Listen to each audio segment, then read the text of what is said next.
अस्सलाम वालेकुम। Right to information act 2005 को आगे बढ़ाते हुए आज हमारा दूसरा लेक्चर है। पहले वाले लेक्चर में हमने चैप्टर 1 को खत्म किया था। आज हम चैप्टर 2 पढ़ेंगे। Chapter 2 deals with right to information and obligations of public authorities. ये कवर करता है रूल 3 टू 11 या आप कह सकते हैं सेक्शन 3 टू 11 इसमें फॉल होते हैं। ठीक है। रूल 3 क्या कहता है कि सारे सिटीजन्स को ये राइट है कि वो इस एक्ट के अंडर इंफॉर्मेशन हासिल कर सकते हैं। यानी जो भी सिटीजन ऑफ इंडिया है वो राइट टू इन्फॉर्मेशन एक्ट 2005 के अंडर इंफॉर्मेशन हासिल कर सकता है। रूल 4 के बारे में पहले मैं आपको बता दूं, यहाँ पे ये काफी लंबा चौड़ा लिखा गया है एक्ट में, लेकिन मैंने यहाँ पे समअप करके लिखा है क्योंकि ना तो ये एग्जामिनेशन पॉइंट ऑफ व्यू से इंपॉर्टेंट है और ना ही हमारी daily working point of view से इंपॉर्टेंट है। बिकॉज जब ये एक्ट नोटिफाई हुआ था तो जितनी सारी ऑर्गेनाइजेशंस इस एक्ट के अंडर आती है, दैट इज गवर्नमेंट, तो सारी की सारी ऑर्गेनाइजेशंस इसके अंदर ही आती है और नॉन गवर्नमेंट जितनी सारी बॉडीज इसके अंदर आ गई है जिन पे ये एम्प्लॉय होता है, उन्हें कहा गया था कि with in 120 days of notification of the act वो क्या करेंगे काम, वो मेंटेन करेंगे रिकॉर्ड्स और पब्लिश करेंगे पर्टिकुलर्स ऑफ देयर ऑर्गेनाइजेशन। ठीक है। तो किस तरीके से रिकॉर्ड को मेंटेन करना था, किस तरीके से अपनी पर्टिकुलर्स को पब्लिश करना था, तो वो सारा जो है इस रूल 4 के अंदर लिखा गया था और वो करना था उन्हें 120 डेज के अंडर अंडर। तो इस टाइम पे इसकी हमारे पास उतनी ज्यादा इंपॉर्टेंस नहीं है, दैट्स व्हाई मैंने इस रूल को समअप करके लिखा है। साथ ही क्या कहा गया था कि जब एक्ट के अंडर इंफॉर्मेशन किसी को चाहिए होगी तो वो अपनी लेटर जो भी वो लिखेगा, अपनी कॉरेस्पॉन्डेंस, वो स्पेसिफाइड डिजिग्नेटीज को एड्रेस करेगा। उन डिजिग्नेटीज का नाम रखा गया था पब्लिक इंफॉर्मेशन ऑफिसर्स। तो रूल 5 के अंडर क्या कहा गया था कि जितनी सारी बॉडीज है, गवर्नमेंट नॉन गवर्नमेंट, वो क्या करेंगी काम, वो स्टेट लेवल पे, डिस्ट्रिक्ट लेवल पे, एज द केस में भी अपने ऑफिसर्स को डिजिग्नेट करेंगी एज पब्लिक इंफॉर्मेशन ऑफिसर्स, चाहे वो सेंटर की बॉडीज हो, चाहे वो स्टेट की बॉडीज हो, वट एवर द केस में भी वो आता था रूल 5 के अंडर। ठीक है। Rule 6 examination point of view as well as daily working point of view से काफी इंपॉर्टेंट है और ये डील करता है कि किस तरह से रिक्वेस्ट करनी है इन्फॉर्मेशन ऑब्टेन करने के लिए। ठीक है।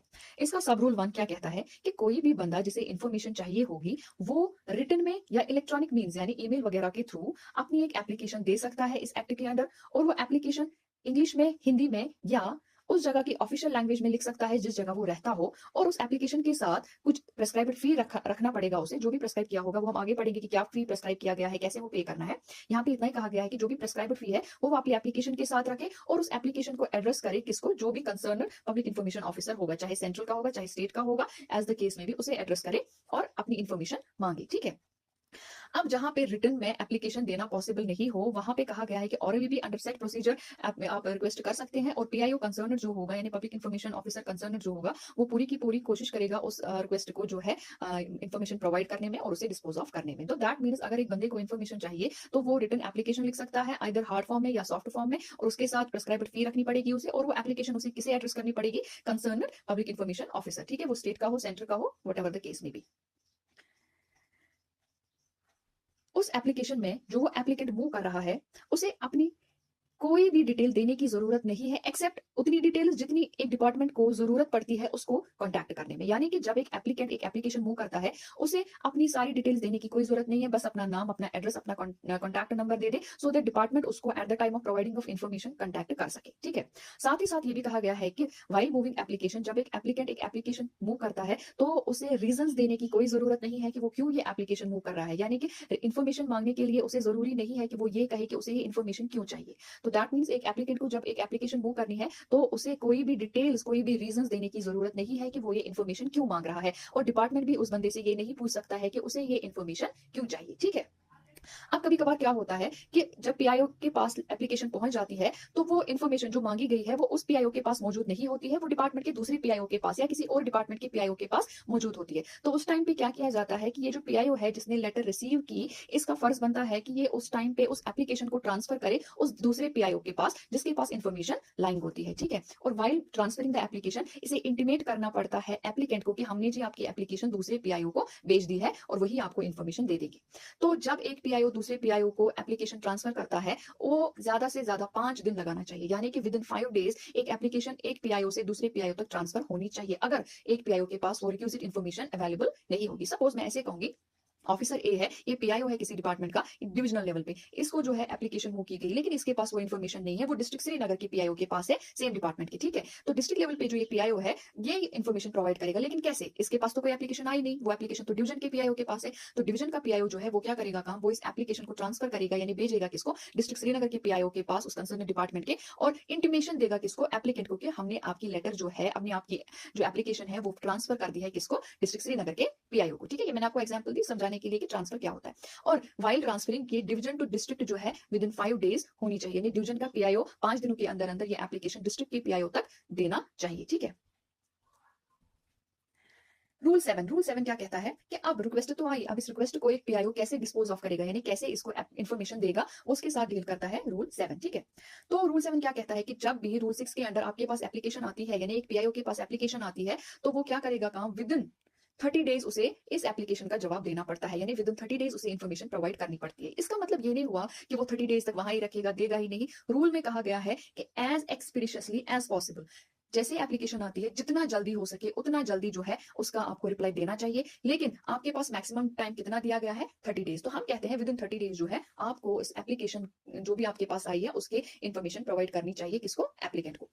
मैं फिर से दोहराऊंगी, जब भी एक पीआईओ के पास एक एप्लीकेशन आती है इन्फॉर्मेशन के लिए, तो उसको जितना जल्दी हो सके उतना जल्दी उस एप्लीकेशन को जो है डिस्पोज ऑफ करना चाहिए। लेकिन मैक्सिमम वो कितना टाइम ले सकता है, 30 डेज। तो that means up to 30 days वो इन्फॉर्मेशन प्रोवाइड कर सकता है, लेकिन उसे चाहिए कि जल्द से जल्द ही करे। अब कभी कभार क्या होता है कि कुछ ऐसी इन्फॉर्मेशन होती है जो हम प्रोवाइड नहीं कर सकते हैं, तो वो हम आगे पढ़ेंगे। वो आरटीआई एक्ट 2005 के सेक्शन 8 और 9 के अंडर लिखी गई है कि कौन कौन सी इन्फॉर्मेशन आप जो है नहीं दे सकते हैं। तो उस टाइम पे भी with in a period of 30 days आपको एप्लीकेंट को इंटीमेट करना है कि उसकी इन्फॉर्मेशन हम उसे नहीं दे सकते हैं जो उसने मांगी है, क्योंकि ये फला फला सेक्शन में फॉल होता है। ठीक है, नाउ कभी कभार क्या होता है कि जो भी इन्फॉर्मेशन मांगी गई हो वो पर्टेन करती है लाइफ और लिबर्टी ऑफ ए पर्सन, यानी एक इंसान की जिंदगी या उसकी लिबर्टी के रिलेटेड इन्फॉर्मेशन होती है, तो उस टाइम पे जो है विद इन 48 आवर्स ही बोला गया है इन्फॉर्मेशन प्रोवाइड करने को। तो मैं आपको ऐसे समझाऊंगी, कभी कभार अरेस्ट केस होता है, कभी कभार कोर्ट का मसला बन जाता है, तो एक इंसान की जिंदगी पे आ जाती है बात, या उसकी पर्सनल लिबर्टी पे आ जाती है बात, तो उस टाइम पे जो है अंडर आरटीआई एक्ट आपको 48 आवर्स के अंडर अंडर ही इन्फॉर्मेशन प्रोवाइड करनी है। ठीक है, अब अगर एक पीआईओ ने with in stipulated period of time information provide नहीं की, तो तब क्या होता है, हम आगे पढ़ेंगे। तब उस पीआईओ पे जो है फाइन भी लग सकता है, कितना लगेगा, कैसे लगेगा, वो हम आगे पढ़ते हैं। लेकिन अगर एक पीआईओ ने with in stipulated period of time information provide नहीं की, तो ये डीम किया जाता है, यानी ये माना जाता है कि पीआईओ जो है उसने रिफ्यूज की इन्फॉर्मेशन देना। ठीक है, नेक्स्ट, कभी कभार क्या होता है कि जो इन्फॉर्मेशन मांगी गई होती है एप्लीकेशन के अंदर, उसमें काफी सारे डॉक्यूमेंट्स मांगे गए होते हैं जिनका हमें जेरोक्स करना पड़ता है, या प्रिंटिंग वगैरह इन्वॉल्व होती है। तो उस टाइम पे हम उस एप्लीकेंट से उसे जेरोक्स चार्जेस लगते हैं या प्रिंटिंग चार्जेस लगते हैं, वो मांग सकते हैं। ठीक है, आराम से मांग सकते हैं। कितना और कैसे मांग सकते हैं वो हम आगे पढ़ेंगे, जब हम पढ़ेंगे प्रेस्क्राइब्ड रेट्स वगैरह क्या रखी गई है। तो यहाँ मैं आपको बता दूं कि जो फर्दर फी लगता है जेरोक्स करने में उन डॉक्यूमेंट्स का, जो उस एप्लीकेंट ने मांगी होगी, या प्रिंटिंग में जो भी आपको चार्जेस लगते हैं, आप वो एप्लीकेंट से मांग सकते हैं। जैसे आपके पास एप्लीकेशन आती है और आपने जैसे प्रोसेस की उसे, तो पीआईओ को जैसे लगता है कि इसमें जी मुझे फर्दर चार्जेस इन्वॉल्व है, तो वो क्या करता है काम, उसे ये काम करना है कि उसे एप्लीकेंट को ये इंटीमेट करना है कि हाँ जी भाई, हम आपको इन्फॉर्मेशन तो दे देंगे, लेकिन आपकी इन्फॉर्मेशन में जेरोक्सिंग चार्जेस या प्रिंटिंग चार्जेस वगैरह लग जाते हैं, आप जी वो चार्ज पे करो। और जब वो टाइम लगता है वो लेटर उस एप्लीकेंट को भेजने में और वहां से एप्लीकेंट का रिप्लाई आने में, वो सारा टाइम जो है वो एक्सक्लूड किया जाता है 30 डेज में से। ठीक है, यानी कि वो 30 डेज में इंक्लूड नहीं होता है। अदरवाइज वो तो कभी कभार क्या होता है, एप्लीकेंट आएगा 20 दिन बाद, तो दैट मींस उसके तो 30 डेज में 20 दिन तो उसने खुद ही ले लिए, तो वैसा नहीं होता है। क्या होता है यहाँ पे काम कि ये जो टाइम बीच में आ जाता है फ्रॉम द डेट कि आप उसको लेटर लिखो कि आप जी आ जाओ और जेरोक्सिंग चार्जेस पे करो, पहले प्रिंटिंग चार्जेस पे करो, और जब तक वो आता है और चार्जेस वगैरह पे करता है अपनी इन्फॉर्मेशन के लिए, तब तक का जितना सारा टाइम होता है वो 30 डेज में एक्सक्लूड किया जाता है। ठीक है, और उसके बाद जब वो अमाउंट आपका जेरोक्सिंग या प्रिंटिंग चार्ज, या अगर उसने सॉफ्ट फॉर्म में मांगा होगा डिस्केट का चार्ज वगैरह, जो आपकी फ्लॉपी डिस्क होगी या पेन ड्राइव वगैरह जिसमें भी आप दे रहे हो, उसके जो चार्जेस वगैरह है, आप जब उससे वो वसूल करोगे, तो उसके बाद जो है आप उसको इन्फॉर्मेशन दे सकते हो। ठीक है, नेक्स्ट, अगर एक बंदा जो हमारे पास, पहले मैं आपको ये बता दूं कि हम इन्फॉर्मेशन जो है कभी कभार ऐसी भी हो सकती है कि एप्लीकेंट जो है वो चाहता है कि उसे न तो रिटन में चाहिए न तो सॉफ्ट फॉर्म में चाहिए, वो इंस्पेक्ट करना चाहता है। कभी कभार ऐसा भी होता है कि उसको कोई किसी जो भी आपने कोई आइटम लिया होगा उसका इंस्पेक्शन करना चाहता है वो। ठीक है, आपके पास कोई मशीनरी होगी उसका इंस्पेक्शन करना चाहता है वो, तो वो भी आरटीआई के अंडर आता है। ठीक है, तो उस टाइम पे जो है आप आराम से उसे जो है इंस्पेक्शन करने दे सकते हैं, लेकिन उसके भी चार्जेस लगते हैं। वो मैं आपको चार्जेस सेक्शन में बताऊंगी किस टाइम पे क्या क्या चार्जेस लगते हैं, तो वो भी आप जो है अलो कर सकते हैं अंडर प्रेस्क्राइब्ड रूल्स। और उसको इंस्पेक्शन करने के लिए आप जो है नहीं रोक सकते हो अगर वो आरटीआई के अंडर इंस्पेक्ट करना चाहता है, लेकिन उसके लिए उसे चार्जेस पे करने पड़ते हैं। ठीक है, अब अगर एक स्पेशली एबल्ड पर्सन, यानी जिसे हम कहेंगे फिजिकली हैंडीकैप्ड पर्सन जो है वो करना चाहता है इंस्पेक्ट, तो उस टाइम पे पीआईओ को ये बोला गया है कि वो पूरी असिस्टेंस उस हैंडीकैप्ड पर्सन को प्रोवाइड करे इन इंस्पेक्टिंग। ठीक है, तो आई होप यहाँ तक आपको समझ आया होगा। नेक्स्ट, अब अगर कभी पीआईओ जो है वो फेल हुआ, उसने जो है इन्फॉर्मेशन वक्त पे नहीं दी, तो तब मैंने आपको बताया कि उस पे जो है पेनल्टी लगेगी। लेकिन अगर उस टाइम पे वो पीआईओ जो है पेनल्टी को छोड़िए, आप वो पीआईओ जो है अब टाइम होने के बाद बोल रहा है मैं जी इन्फॉर्मेशन दूंगा, लेकिन एक्स्ट्रा चार्जेस पे देने पड़ेंगे, मतलब एक्स्ट्रा चार्जेस लगेंगे, तो उस टाइम पे वो एक्स्ट्रा चार्जेस नहीं ले सकता है, क्योंकि उसने ऑलरेडी लेट किया होता है प्रेस्क्राइब्ड टाइम के ओवर एंड अबव वो इन्फॉर्मेशन प्रोवाइड कर रहा होता है। तो उस टाइम पे जो है उस पीआईओ को एक्स्ट्रा चार्जेस नहीं दिए जा सकते हैं। ठीक है, नेक्स्ट, अब अगर कोई बंदा इन्फॉर्मेशन मांग रहा है और वो बिलो पॉवर्टी लाइन से जो है बिलोंग करता है, तो उसे कोई भी फी पे करने की जरूरत नहीं है। जैसे हमें पता है जब हम एप्लीकेशन वो करते हैं आरटीआई के लिए, तो उसके साथ फी रखना पड़ता है, जैसे मैंने पहले ही बताया। अब अगर कोई बंदा जो है बिलो पॉवर्टी लाइन जो है वो उस कैटेगरी से बिलोंग करता है, तो उसको कोई भी फी पे करने की जरूरत नहीं है while submitting the RTI application. अब कैसे पता चलेगा कि वो बिलो पॉवर्टी लाइन है? हमें पता है हमारे पास राशन कार्ड वगैरह होते हैं जिन पे लिखा होता है कि बंदा किस कैटेगरी से बिलोंग करता है, तो वो एज अ प्रूफ वो प्रोड्यूस कर सकता है। ठीक, ये मैंने आपको पहले ही बताया कि अगर विद इन लिमिट्स नहीं दी गई इन्फॉर्मेशन तो क्या हो सकता है उस टाइम पे। ठीक, नेक्स्ट, कभी कभार क्या होता है कि थर्ड पार्टी की इन्वॉल्वमेंट जो है वो आ जाती है। थर्ड पार्टी मतलब अगर पीआईओ से इन्फॉर्मेशन मांगी गई, वो एक्चुअली उस की अपनी या उसके डिपार्टमेंट की नहीं है, बल्कि किसी और पार्टी के बारे में मांगी गई है, लेकिन वो लाई करती है उसी पीआईओ के पास, तो उस टाइम पे थर्ड पार्टी को कंसिडरेशन में लेना पड़ता है पीआईओ को। मैं आपको ऐसे बताऊंगी, फॉर एग्जाम्पल मैं पीआईओ हूँ और मेरे पास जो है कोई ऐसी इन्फॉर्मेशन लाएंगे वो जो एक्चुअली मुझे पर्टेन नहीं करती, किसी और ऑर्गेनाइजेशन को पर्टेन करती है। ठीक है, ये उनकी इन्फॉर्मेशन है, लेकिन मेरे पास ड्यू टू ऑफिशियल मैटर पड़ी हुई है। अगर मुझे उसके रिलेटेड मांगी गई होगी इन्फॉर्मेशन, तो मुझे जरूरी पहले उस थर्ड पार्टी को बोलना है कि आपके रिलेटेड जो इन्फॉर्मेशन ये मेरे पास है, इस पे आरटीआई आया है, क्या मैं वो दूं या नहीं दूं। ठीक, नेक्स्ट हमारा सेक्शन 8 आता है। सेक्शन 8 डील करता है किस चीज के साथ? जैसे मैंने अभी आपको पहले बताया, सेक्शन 8 और 9 इस चीज के साथ डील करता है कि कौन सी इन्फॉर्मेशन हम दें और कौन सी इन्फॉर्मेशन हम नहीं दे सकते हैं। ठीक है, मतलब सेक्शन 8 और 9 के अंदर वो वाली सारी चीजें आती है जो फॉरबिडन है, जो हम नहीं दे सकते हैं। ठीक, जो कि हम एक एप्लीकेंट को नहीं प्रोवाइड कर सकते हैं, वो सेक्शन 8 और 9 के अंडर आरटीआई एक्ट 2005 को फॉल करती है। तो हम देखते हैं कि कौन कौन सी इन्फॉर्मेशन पहले हम नहीं दे सकते हैं। ठीक है, तो सेक्शन 8 क्या कहता है कि जहां पे एक रिक्वेस्ट आपके पास आई हो और आपको उसे जो है रिजेक्ट करनी पड़े, और वो रिजेक्ट करनी क्यों पड़ेगी? क्योंकि आपके पास ये सारे रीजंस जो है दिए गए हैं। क्या क्या रीजंस दिए गए हैं वो हम आगे पढ़ेंगे।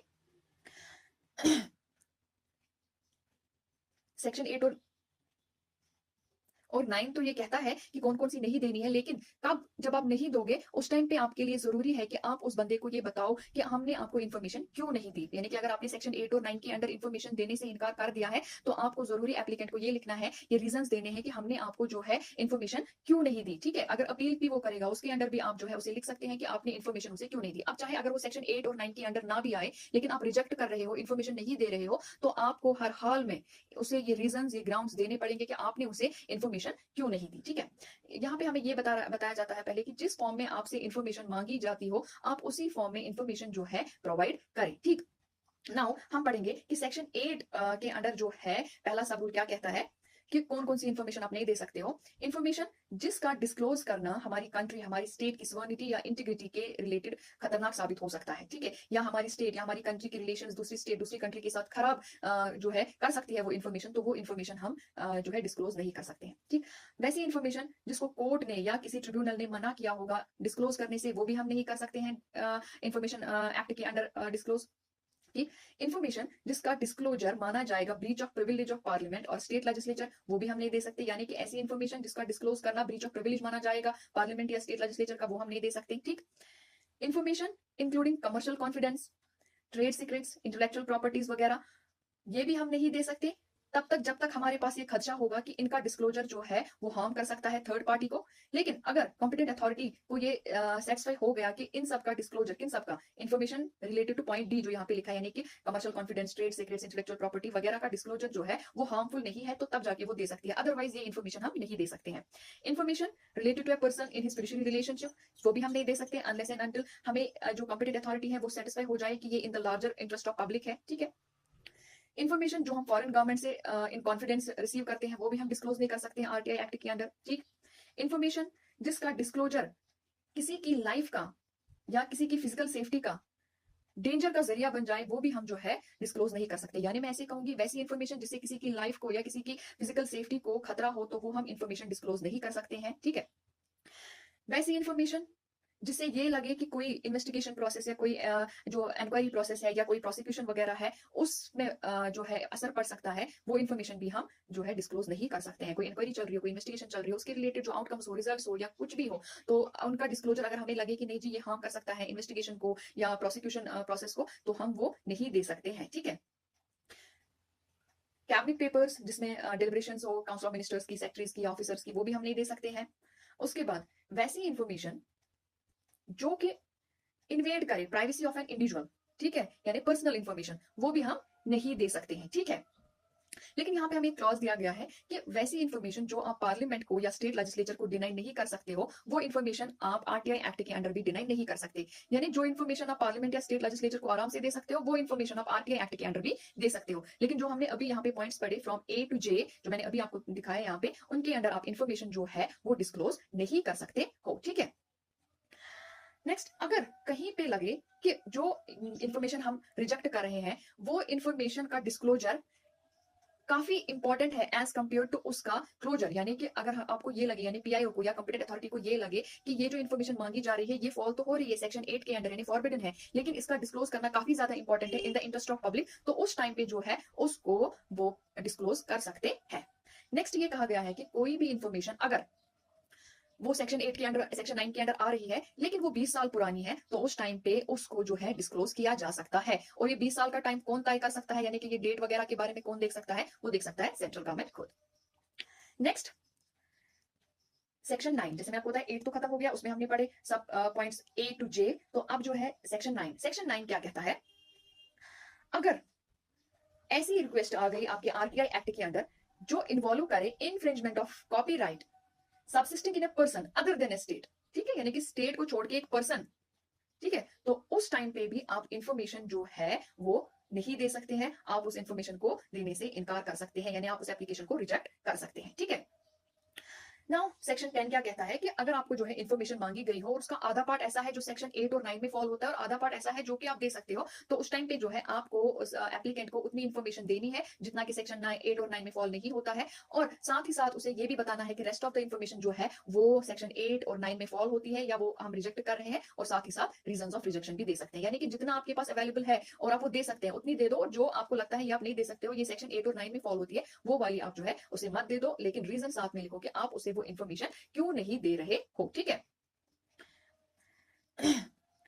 अब जो है, जैसे मैंने अभी आपको पहले बताया थर्ड पार्टी का भी कभी कभार क्या होता है कि थर्ड पार्टी की इन्वॉल्वमेंट आ जाती है, तो उस टाइम पे क्या है, विद इन 5 डेज आपको थर्ड पार्टी को जो है कांटेक्ट करना है और उसे बोलना है कि आपके रिलेटेड हमसे जो है ये इन्फॉर्मेशन मांगी गई है, तो क्या हम आप ये इन्फॉर्मेशन दे या नहीं दे। सपोज मैं पीआईओ हूँ, मैं एक गवर्नमेंट डिपार्टमेंट की पीआईओ हूँ और मेरे पास जो है कॉन्ट्रैक्ट्स पड़े हुए हैं किसी एबीसी फर्म के, अब अगर मुझे आती है वहां से एप्लीकेशन की मुझे उस एबीसी फर्म के रिलेटेड वो कॉन्ट्रैक्ट्स चाहिए वगैरह, वो एक्चुअली मुझे नहीं पर्टेन करते, वो उस एबीसी फर्म के अपने होते हैं, ठीक है, उनका कॉन्फिडेंशियल मैटर होता है, तो दैट मींस फर्स्ट पार्टी तो हुई एप्लीकेंट, सेकंड पार्टी हुई मैं एज पीआईओ, थर्ड पार्टी हुई वो एबीसी फर्म, तो उस टाइम पे मुझे उस एबीसी फर्म को कॉन्टैक्ट करना पड़ेगा, उनसे पूछना पड़ेगा, उनकी कंसेंट लेनी पड़ेगी, अगर उन्होंने इनकार कर दिया तो मुझे एप्लीकेंट को यही लिखना पड़ेगा कि ये जी थर्ड पार्टी की इन्फॉर्मेशन है और थर्ड पार्टी ने इनकार किया है, मैं आपको नहीं दे सकती हूँ, तो ऑब्वियसली रिजेक्ट हो जाएगी। अगर थर्ड पार्टी ने हाँ कर दी तो मैं वो इन्फॉर्मेशन आगे दे सकती हूँ, लेकिन मुझे उस थर्ड पार्टी को जो है इन रिटन इन्फॉर्म करना है कितने डेज में, विद इन 5 डेज, ठीक है, और थर्ड पार्टी को विद इन 10 डेज वहां से जो है वापस मुझे जवाब देना है, विद इन 10 डेज वहां से अपनी रिप्रेजेंटेशन जो है वो मतलब मेरे सामने सबमिट करनी है कि वो क्या चाहती है, वो चाहती है हाँ या वो चाहती है ना। ठीक है, तो इसके साथ ही आज का जो है लेक्चर मैं इंक्लूड करती हूँ। आई होप आपको सारा समझ आया होगा। अगर कोई भी क्वेश्चन होगा, कोई भी क्वेरी होगी, वो आप कमेंट सेक्शन में लिख सकते हैं या मेरे फेसबुक पेज पे मुझे जो है आप वो मैसेज में इनबॉक्स में डायरेक्टली लिख सकते हैं। तो जिसने अभी तक चैनल को सब्सक्राइब नहीं किया, प्लीज उनसे मैं रिक्वेस्ट करती हूँ कि चैनल को सब्सक्राइब करें और वीडियो को लाइक करें, शेयर करें, ताकि सारे के सारे मिनिस्ट्रियल स्टाफ तक ये कंटेंट पहुंच जाए और उनके डे टू डे वर्क में उनके लिए हेल्पफुल बन जाए, और स्पेशली जिस रीजन के लिए चैनल स्टार्ट किया है, that means secretary assistant training course, उसको क्वालिफाई करने में उन्हें हेल्प मिले। Thank you very much.